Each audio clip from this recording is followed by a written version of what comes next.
Мейирхан айылы Ош шаарынын Жапалак айылдык аймагына карап, кала борборунан алыс жайгашкан. Айылдан шаарга каттоочу жалгыз жолунун тамтыгы чыгып, жергиликтүү тургундарды бир топ түйшүккө салып келген. Айылдыктар жыл башында бул маселе боюнча жергиликтүү бийликке кайрылып, чечип берүүнү суранышкан. Мына бул жолду биз илгерте бери көп жылдардан бери күттүк эле. Мынантип жадырап жайнап жакшы жолубуз ачылып калды. Кудайга шүгүр. Бир жака барабыз десек машинабыз бу жерден бузулуп сынып дегендей. Азыр эми автобус каттабаган жол эле, маршрут каттабайт эле, эми болсо мына маршрут каттай турган болуп атат. Жолго асфальт төшөө жергиликтүү бюджеттен каржыланып 10 миллион сом бөлүнгөн. Жумуштар апрель айында башталып, жолго кошо ирригация жана тротуарлар да курулду. Узундугу 1 километр 250 болот, туурасы 7 метр, тротуар 3 метр, лоток.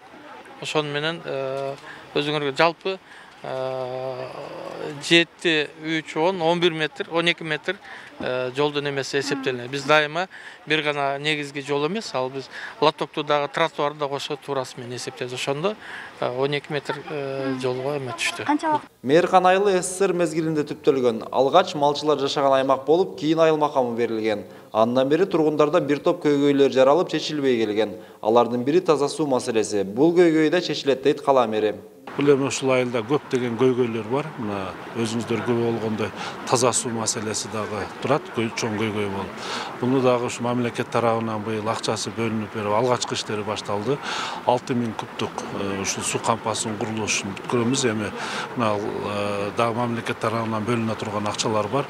Бөлүнүп бере турган болсо, ушул аймакка, Жапалак аймагына дагы 1000 кубтук ушу резервуарлар курулуш керек. Ошондо толук ушул айыл таза суу менен камсыз болот деген ойдобузда.